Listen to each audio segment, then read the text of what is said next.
மகாநதி சீரியல்ல இனிய எபிசோட்ல என்ன நடந்திருக்கு அப்படின்னு பார்த்தீங்கன்னா, நம்ம விஜய் காவேரிய நேரா குமரனோட கடைக்கே அழைச்சுக்கிட்டு வந்து, குமரன் மாமா அக்காவுக்காக உங்க அக்காவுக்காக தான் இந்த மிகப்பெரிய ஆர்டர எடுத்து இரவு பகல் பார்க்காம செஞ்சுகிட்டு இருக்கிறாப்ல அப்படின்னு சொல்றாங்க.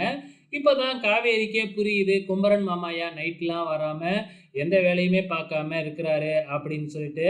அந்த பக்கம் அக்கா ரொம்ப கோவத்துல இருக்கிறாங்க. உங்களுக்கு இதெல்லாம் தெரியவே தெரியாது இல்லையா?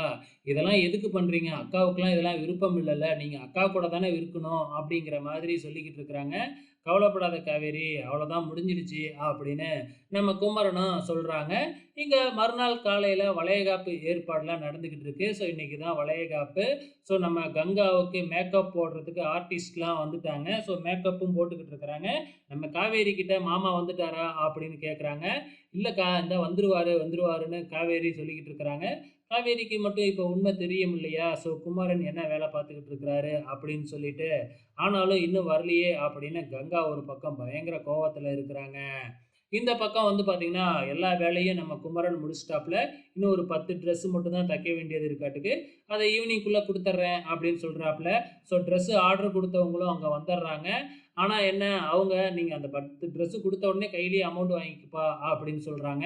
ஆனா இவரு இருந்துகிட்டு, இல்ல என்னோட ஒய்ஃப்‌க்கு வளையகாப்பு, நான் வந்து நகை வாங்கி குடுக்கணும். எனக்கு மொத்த காசையுமே குடுங்க அப்படின்னு கேட்குறாப்ல.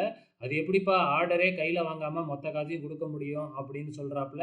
ஆனா என்ன, நமக்கு காமிக்கிறப்ப நம்ம குமரன் பயங்கரமா கோவப்பட்டு எனக்கு காசு வேணும், காசு வேணும்னு கோவமா அவங்க கிட்ட கேட்கிற மாதிரி வந்து நமக்கு காமிக்கிறாங்க. ஸோ என்ன நடந்தது அப்படிங்கிறது தெரியல. இந்த பக்கம் நம்ம கங்கா அதே கோவத்தோட தான் இருக்கிறாங்க.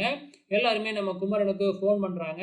குமரன் அப்படியே அத எடுத்து அப்படியே பைக்ல போற மாதிரி காமிக்கிறாங்க. குமரன் எங்க போறாப்ல, என்ன செய்றாப்ல அப்படிங்கிறது தெரியவே இல்ல. இந்த பக்கம் நம்ம கங்கா பயங்கர கோவத்துல இருக்கிறாங்க. குமரனுக்கு காசு குடுத்தாங்களா, இல்லையா அப்படிங்கிறது தெரியல. பொறுத்திருந்து பார்க்கலாம்.